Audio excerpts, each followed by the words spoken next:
I'm friends with the monster that's under my bed. Get along with the voices inside of my head. You're trying to save me, stop holding your breath. And you think I'm crazy, yeah, you think I'm crazy. Friends with the monster that's under my bed.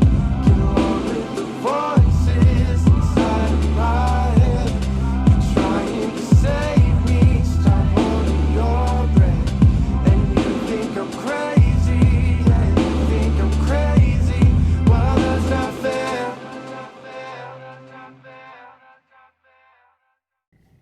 Well, hey, y'all, I want to welcome you back to church today. I want to thank the worship team for the work that they've put in and the tremendous job they've done. As you continue to connect with us in online church, I just want you to know we're praying for you, and we believe that God is continuing to do a tremendous work in so many people's lives. We've heard so many stories of how people have been touched by our online content and by going to church online. At this point in the service, I always remind us that tithing is not a matter of payment for services rendered. Tithing is part of our worship. So in this portion of your worship, if you would take the time to give and to be part of the support base that God's called all of us to be for the church. So I'd like to encourage you to continue to do that. Now, we've been talking about the monster in me. And well, these monsters that are inside of us, they come in different forms, and they really do constantly try to bring destruction to our lives.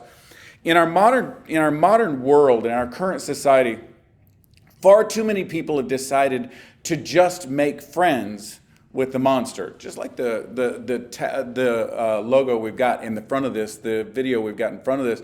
They just want to make friends with the monster that's in front of them. And listen, that just can't be. You can't make friends with the monster, or the monster will have its chance to, from inside you, destroy you. And you can't let that happen. There's a story in 2 Samuel of someone who let that happen. His name was Absalom. Now, Absalom was the son of King David, and he was probably the one that in the beginning seemed the obvious heir to King David. Absalom had some pretty serious leadership capacities. He had some pretty serious abilities at getting people to do what he needed. But he was really a broken individual. Now, I have to tell you that by the time you get to chapter 13, what you find is that Absalom is angry with his brother. Angry is really too small a word, and he has every right to be. His brother Amnon has raped his Absalom's sister. So Amnon, Absalom's half-brother, has raped Tamar, his half-sister, and David, the king and the father of all of them, has done nothing about it. Therefore, Absalom is furious, and he has every right to be. It's one of the points I want to make as we go through this. Even legitimate anger, if it's allowed to fester, if it's allowed to overtake you, even legitimate anger will destroy you. Anger is not something we can allow to continue to live inside of our Christian life. It's going to do nothing but chew away at you and destroy you from the inside out. Amnon has every right to be angry, but he has no right to react the way he did. 2 Samuel chapter 13, I'll start reading with verse 23. Verse 23 says, 2 years later. Understand this.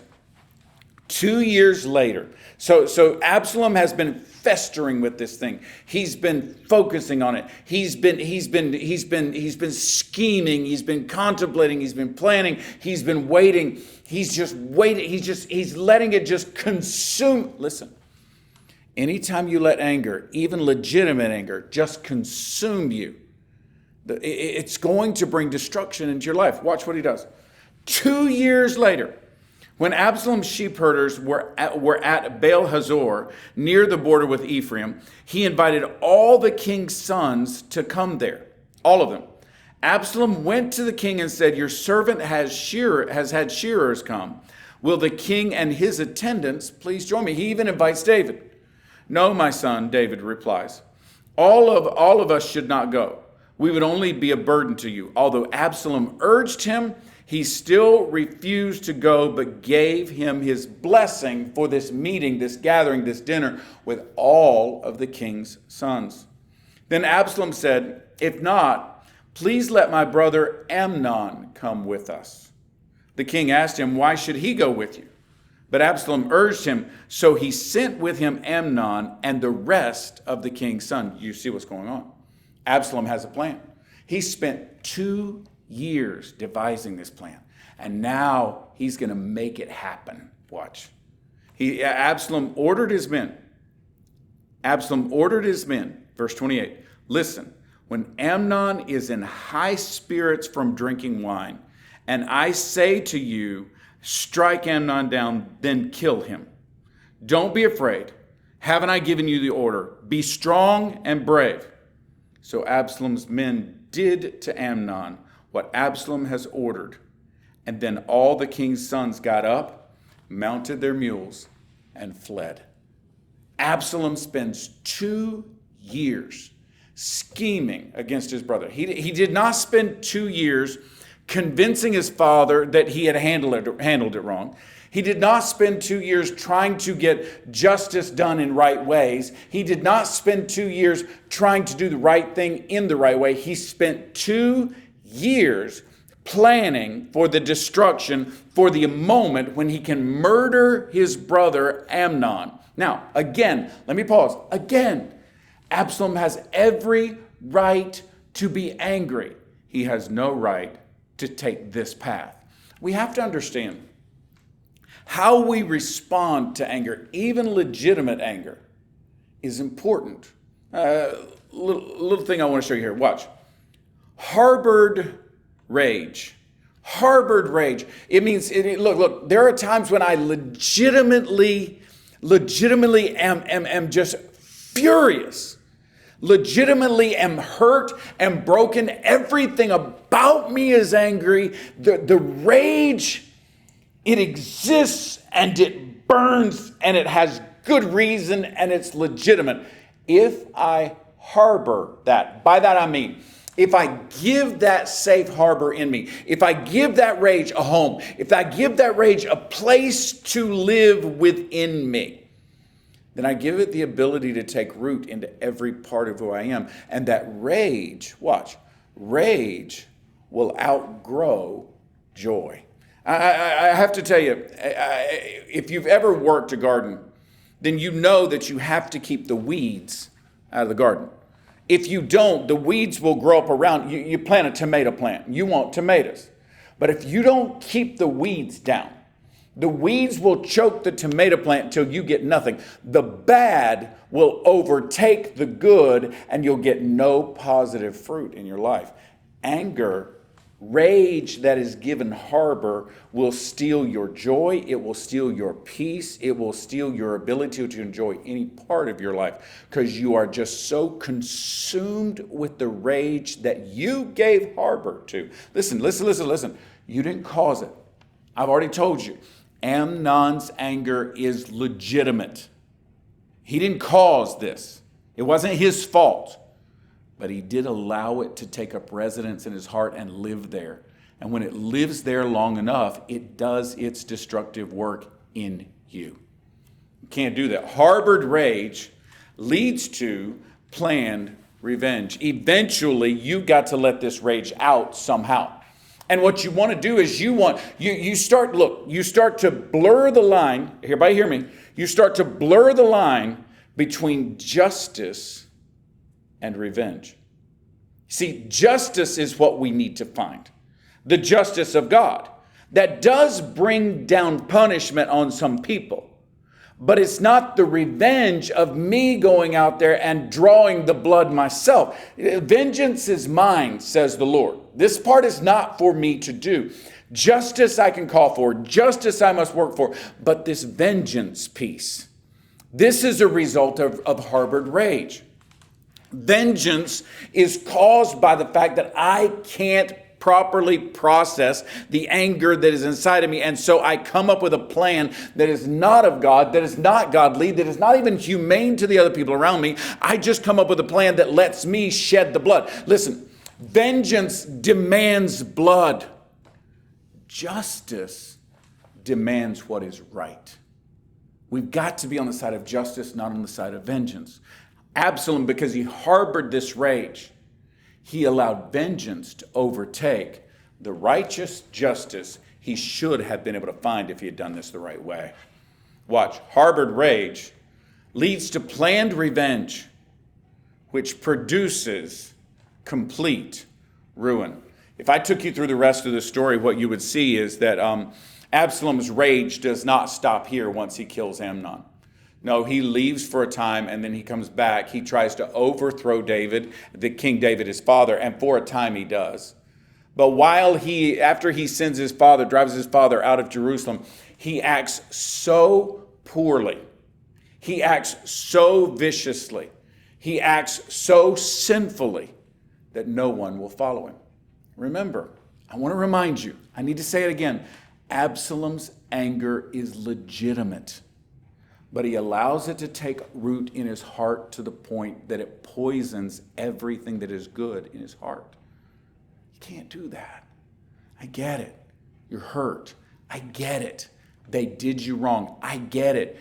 This wasn't your fault. I get it. You didn't do this. I get it. Your rage is legitimate. But if you let it overtake you, it's going to eat you up. And you're not going to find peace. You're not going to find justice. You're just going to chase vengeance that ultimately completely ruins you. Can I ask you a question? Why would you give someone that hurts you that badly that kind of power in your life? If you constantly chase the rage and give it room, it's going to chew you up. Rage, watch, vengeance. I love this old phrase, is like drinking poison and expecting the other person to die. It's not killing them. It's killing you. And you have got to stop it. You say, well, how do I even do that? Doesn't make any sense. I'm so angry. Let me show you another place where rage was legitimate and should have taken hold. It's in the life of David, Absalom's father, who, by the way, is a complete failure in this story with Absalom. But in David's life earlier, 2 Samuel chapter 9. In 2 Samuel chapter 9, David has finally taken over the entire nation of Israel and he's expanding their borders. He is king, he's established, and he has overcome Saul, who has treated him so poorly all the way through his service to Saul. Saul tries to kill him. Saul hunts him. Saul drives him out in the wilderness. Saul causes him to hide in caves. Saul causes all kinds of pain unnecessarily and unfairly to David. David has every legitimate right to be enraged with Saul, the king that preceded him. So David becomes king, chapter 9, 2 Samuel chapter 9, verse 1. David asked, is there anyone still left of the house of Saul whom I can show kindness for Jonathan's sake? Saul's son, Jonathan. Now there was a servant of Saul's household named Ziba. They summoned him to appear before David, and the king asked him, are you Ziba? At your service, he replied. The king asked, is there no one still alive from the house of Saul to whom I can show God's kindness? Watch. Is there anyone left alive from the house of this man who mistreated me, so that I can show kindness to the house of this man who mistreated me, because I understand that his offspring are not like him? You see this? He says there's still a son of Jonathan. He's lame in both feet.